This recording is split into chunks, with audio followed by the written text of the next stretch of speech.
सुप्रभात बच्चों, मैं आपकी हिंदी विषय की teacher Sushma Solanki Sunita global school से। मेरी कक्षा में आपका स्वागत है। तो बच्चों, हमने कल पाठ 14 पढ़ा था, चैप्टर 14, जिसका नाम था खान पान की बदलती तस्वीर। ये चैप्टर हमने थोड़ा पढ़ लिया था, आधा चैप्टर लगभग, पर एक बार फिर से इसको अपन पढ़ लेंगे शुरू से। आधा ही हुआ था ये चैप्टर कल की क्लास में। चैप्टर है, आपकी पाठ्य पुस्तक है वसंत भाग 2। इसका चैप्टर है 14, चैप्टर 14, पार्ट 14, खान पान की बदलती तस्वीर। तो बच्चों, पाठ में क्या बताया गया है? हम आज अपना पाठ जो पढ़ रहे हैं, इसमें खान पान के बारे में बताया गया कि पहले लोग क्या खाते थे, आजकल क्या खाने लगे। स्टार्ट कर दिया? हाँ, मैं रुकना मत करना, मुझे कैसे लेके ना पहले लोग खाने में पौष्टिक आहार लेते थे, आजकल लोग फास्ट फूड ज्यादा खाने लग गए हैं। तो वो किस प्रकार इनके लिए हानिकारक है और इसका फास्ट फूड का चलन कितना बढ़ गया है, तो पाठ में इसके बारे में बताया गया है। तो पाठ शुरू करते हैं। पिछले 10-15 वर्षों में हमारी खान पान की संस्कृति में एक बड़ा बदलाव आया है। इडली डोसा, बड़ा सांभर रसम अब केवल दक्षिण भारत तक सीमित नहीं है, ये उत्तर भारत के भी हर शहर में उपलब्ध है। रसम भी कोई खाने की डिश है, यानी ये हर जगह अब ये डिश मिलने लगी। इडली डोसा केवल प्रदेश के अनुसार नहीं मिलता, जगह के अनुसार फेमस, हर जगह लोग इसे अब खाने लगे हैं। और अब तो उत्तर भारत की ढाबा संस्कृति लगभग पूरे देश में फैल चुकी है। ढाबा संस्कृति तो सब जगह है, ढाबे हर जगह मिलेंगे आपको। अब आप कहीं भी हो, उत्तर भारतीय रोटी दाल साग आपको मिल जाएंगे। रोटी दाल सब्जी सब जगह मिलते हैं आजकल। तो फास्ट फूड यानी तुरंत भोजन, जल्दी से खा जाता है वो भोजन, वो इसका चलन भी बड़े शहरों में खूब बढ़ा है। इस फास्ट फूड में बर्गर, नूडल्स जैसी कई चीजें शामिल हैं। फास्ट फूड में क्या क्या आता है? Burger, noodles, Maggi, pasta, pizza, bread से बनी हुई चीजें। एक जमाने में कुछ ही लोगों तक सीमित चाइनीज नूडल्स अब संभवतः किसी के लिए अजनबी नहीं रहे। अब ये चाइनीज नूडल्स अब किसी के लिए अजनबी नहीं रहे। कैसे? कि हर घर में बनने लग गए। तो 2 मिनट्स नूडल्स के पैकेट बंद रूप से कम बच्चे बूढ़े सभी परिचित हो चुके हैं। 2 मिनट्स नूडल्स अब हर घर में बनते हैं, बच्चे बड़े सब इससे परिचित है, अवगत है, सबको पता है ये इसके बारे में, सब खाने लगे अब इसे।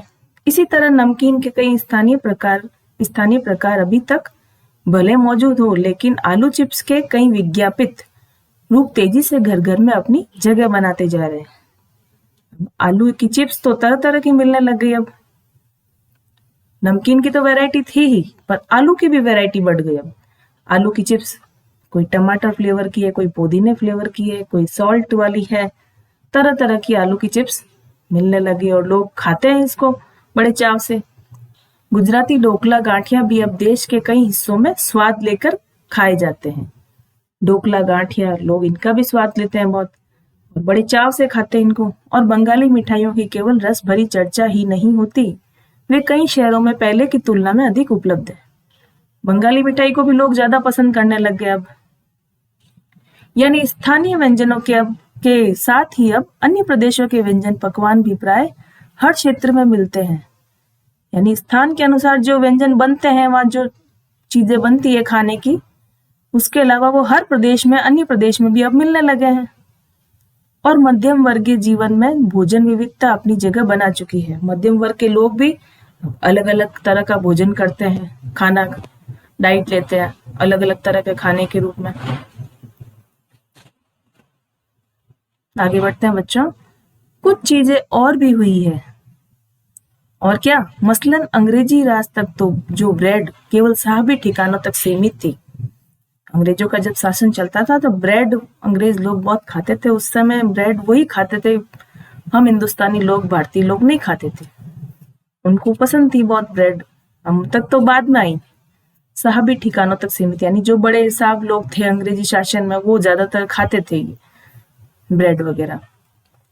वह कस्बों तक पहुंच चुकी। अब तो वो कस्बों, गलियों, सब जगह, हर जगह मिलती है ब्रेड, हर जगह लोग खाना पसंद करते हैं और नाश्ते के रूप में लाखों करोड़ों भारतीय घरों में सेकी तली जा रही है। क्या ब्रेड? कोई सैंडविच बनाता है, कोई जैम लगा के खाता है ब्रेड पे, अलग अलग तरह से उसको बना बना के, सेक करके, तल करके, भून करके, जैसे भी खाते हैं। खान पान की इस बदलती हुई संस्कृति से सबसे अधिक प्रभावित नई पीढ़ी हुई है। सबसे अधिक प्रभावित नई पीढ़ी हुई है। नई पीढ़ी को अलग अलग वैरायटी चाहिए खाने के लिए।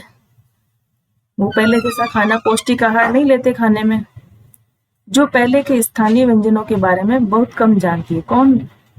आजकल की पीढ़ी। पर कई नए व्यंजनों के बारे में बहुत कुछ जानती है। अभी के जो चलन में चल रहे हैं, पास्ता, पिज्जा, बर्गर, उनके बारे में तो बहुत जानते हैं आजकल के लोग, अभी की पीढ़ी। स्थानीय व्यंजन भी तो अब घटकर कुछ ही चीजों तक सीमित रह गए। कुछ चीजों तक ही वो सीमित है।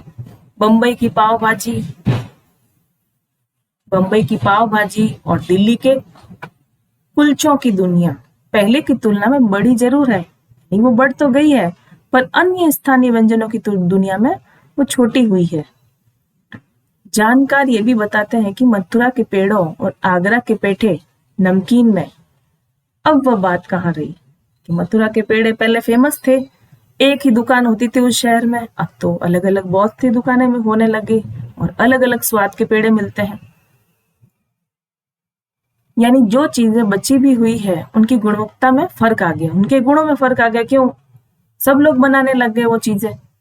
फिर मौसम और ऋतुओं के अनुसार फलों, खाद्यान्नों से जो व्यंजन और पकवान बना करते थे, उन्हें बनाने की फुर्सत भी अब कितने लोगों को रह गई। पहले मौसम के अनुसार जो सब्जियां मिलती थी उनसे लोग अलग अलग पकवान और व्यंजन तैयार करते थे। पर अब ऋतु के अनुसार पकवान नहीं बनते, लोगों को फुर्सत ही नहीं है बनाने की। अब गृहिणियों और कामकाजी महिलाओं के लिए खरबूजे के बीज सुखाना, छीलना और फिर उनसे व्यंजन तैयार करना सचमुच दुस्साध्य हो गया। यानी उनके लिए कार्य तो अब मुश्किल हो गया। वो पहले की तरह इतना कामकाजी महिलाएं नहीं रही कि वो उनको खरबूजे के बीज को छीले, उनको सुखाए, पहले सुखाए धो के फिर उनको छीले, उससे कुछ व्यंजन बनाए, कोई मिठाई बनाए। अब उनको इतना टाइम नहीं है आजकल की महिलाओं को, वो अपने बिजी रहने लग गई है आजकल की महिलाएं। पहले की तरह अब महिलाएं कम मेहनत करती है। यानी हम पाते हैं कि एक और तो स्थानीय व्यंजनों में कमी आई है, दूसरी ओर वे ही देसी विदेशी व्यंजन अपनाए जा रहे हैं। एक और तो स्थानीय जो जगह के अनुसार जो व्यंजन फेमस है उनमें कमी आ गई और लोग बाहर के व्यंजनों को भी अपना रहे हैं, जिन्हें बनाने पकाने में सुविधा हो ऐसे व्यंजन। जटिल प्रक्रियाओं वाली चीजें तो कभी कभार व्यंजन पुस्तिकाओं के आधार पर ही तैयार की जाती है। जटिल यानी जो मुश्किल से बनती है, जिसकी लंबी प्रोसेस हो बनाने की, तो पुस्तिकाओं, व्यंजन पुस्तिका होती है ना, जिसमें कुकिंग बुक, जिसमें सब लिखे हुए होते हैं कि भाई बनाने की विधियां, उसको देख के औरतें बना लेती है। अब शहरी जीवन में तो भागम भाग है, लोगों को फुर्सत ही नहीं है। उसे देखते हुए ये स्थिति स्वाभाविक लगती है। फिर कमर तोड़ महंगाई ने भी लोगों की कई चीजों से धीरे धीरे वंचित कर दिया। अब महंगाई भी इतनी बढ़ गई है कि लोग मनपसंद चीज बना ही नहीं पाते। फिर कमर तोड़ महंगाई ने भी लोगों को कई चीजों से धीरे धीरे वंचित कर दिया। जिन व्यंजनों में बिना मेवों के स्वाद नहीं आता, उन्हें बनाने पकाने के बारे में भला कौन 4 बार नहीं सोचेगा। अब मेवों से ही व्यंजनों में जिनमें स्वाद आता है, उनको बनाने के बारे में सोचना ही पड़ेगा। मध्यम वर्ग के परिवार के लोगों को तो भाई मेवे वगैरह महंगे मिलते हैं। अगर लाने की होगी, पैसे होंगे ज्यादा उनके पास, तो लाएंगे और बनाएंगे। सोचेंगे पहले, फिर बनाते हैं। फिर जो उनके बजट में नहीं आता। खान पान की जो एक मिश्रित संस्कृति बनी है, इसके अपने सकारात्मक पक्ष भी है।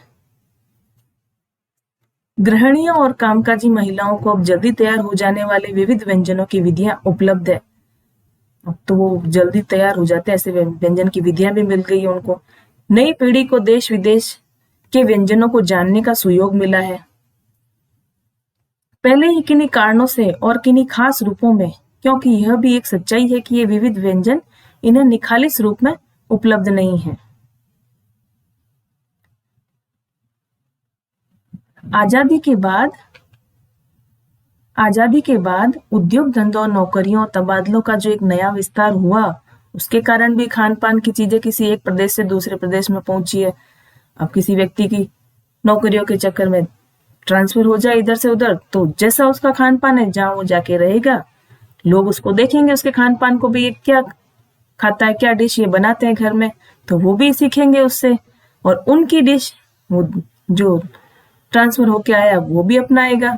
इस तरह एक प्रदेश से दूसरे प्रदेश में खान पान की चीजें पहुंच जाती है, बनाना सीख लेते हैं लोग आपस में।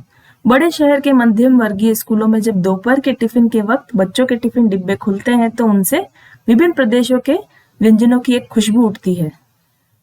बच्चों के लंच में जो टिफिन खुलते हैं, कोई क्या लाता है, कोई क्या, अलग अलग वैरायटी, सबके टिफिन में अलग अलग खुशबू आती है। सब अलग अलग प्रदेश से आए हुए होते हैं वहां, तो सबके अलग अलग वैरायटी होगी। किसी को क्या पसंद है, किसी को क्या पसंद, अपने हिसाब से वो लेके आता है लंच में, टिफिन में। हम खान पान से भी एक दूसरे को जानते हैं। इस दृष्टि से देखें तो खान पान की नई संस्कृति में हमें राष्ट्रीय एकता के लिए नए बीज भी मिल सकते हैं। खान पान के द्वारा भी हम एक दूसरे को जानते हैं। बीज भली भांति तभी अंकुरित होंगे जब हम खान पान से जुड़ी हुई दूसरी चीजों की ओर ध्यान देंगे। मसलन हम उस बोली, बानी, भाषा, भूषा आदि को भी किसी न किसी रूप में ज्यादा जानेंगे, जो किसी खान पान विशेष से जुड़ी है। खान पान के द्वारा हम किसी की बोली, पहनावा वगैरह, वेशभूषा, भाषा सब जान सकेंगे। इसी के साथ ध्यान देने की बात यह है कि स्थानीय व्यंजनों का पुनरुद्धार भी जरूरी है, जिन्हें अब एथनिक कहकर पुकारने का चलन बढ़ा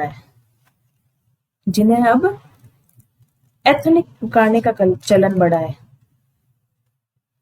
एथनिक जो बहुत पहले से चली आ रही हो। ऐसे स्थानीय व्यंजन केवल 5 सितारा होटलों के प्रचारार्थ नहीं छोड़ दिए जाने चाहिए। 5 सितारा होटलों में भी वे कभी कभार ही मिलते रहे हैं। कौन से? एथनिक। पर घरों बाजारों से गायब हो गए तो यह एक दुर्भाग्य ही होगा। अच्छी तरह बनाई पकाई गई पूड़ियाँ, कचौड़ियाँ, जलेबियां भी अब बाजारों से गायब हो रही है। अब लोग पसंद नहीं करते पूड़ियाँ, कचौड़ियाँ, जलेबियों को ज्यादा, क्यों? खाने के मामले में नई नई डिश बहुत आ गई है, लोग फास्ट फूड ज्यादा पसंद करते हैं। मिठाइयाँ भी तरह तरह की बनने लग गई। अब जलेबियां तो बहुत पहले बनती थी। मौसमी सब्जियों से भरे हुए समोसे भी अब कहाँ मिलते हैं। मौसमी सब्जियों से भरे समोसे, जैसा मौसम होता, सब्जियां आती मौसम के अनुसार, समोसे का मसाला भी वैसा ही होता। उत्तर भारत में उपलब्ध व्यंजनों की भी दुर्गति हो गई है।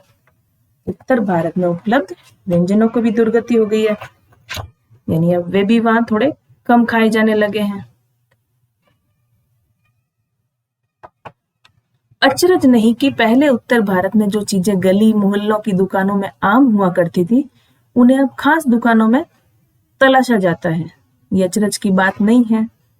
यह भी एक कड़वा सच है कि स्थानीय व्यंजनों को हमने तथाकथित आधुनिकता के चलते हुए छोड़ दिया। आधुनिक जो व्यंजन आया हम उसको अपनाते हैं। पहले खाया जाने वाले व्यंजन थे, उनको हमने लगभग छोड़ दिया, कम खाते हैं अब लोग। और पश्चिम की नकल में बहुत सी ऐसी चीजें अपना लिए जो स्वाद, स्वास्थ्य और सरलता के मामले में हमारे बहुत अनुकूल नहीं है। वो यह भी रहा है कि खान पान की मिश्रित संस्कृति में हम कई बार चीजों का असली और अलग स्वाद नहीं ले पा रहे। ऐसा भी हो रहा है कि खान पान की मिश्रित संस्कृति के चक्कर में हम असली चीजों का तो मजा ही लेना भूल गए। अक्सर प्रतिभोजों और पार्टियों में एक साथ ढेरों चीजें रख दी जाती है और उनका स्वाद गड़बड़ होता रहता है, यानी स्वाद थोड़ा गड़बड़ा जाता है। इतनी चीजें एक साथ कैसे खाएं? थोड़ा ये खाया, थोड़ा वो खाया, स्वाद सब मिक्स हो गया। खान पान की मिश्रित या विविध संस्कृति हमें कुछ चीजें चुनने का अवसर देती है। हम उनका प्राय लाभ नहीं उठा रहे हैं, यानी हम उनका लाभ प्राय उठा ही नहीं रहे हैं। हम अक्सर एक ही प्लेट में कई तरह के और कई बार तो बिल्कुल विपरीत प्रकृति वाले व्यंजन परोस लेना चाहते हैं। कभी कभार दूध के साथ लोग दही बड़े भी खा लेते हैं, विपरीत प्रकृति के, जो अलग ही हो। इसलिए खान पान की जो मिश्रित विविध संस्कृति बनी है और लग यही रहा है कि यही और अधिक विकसित होने वाली है। इसे तरह तरह से जानते रहना जरूरी है।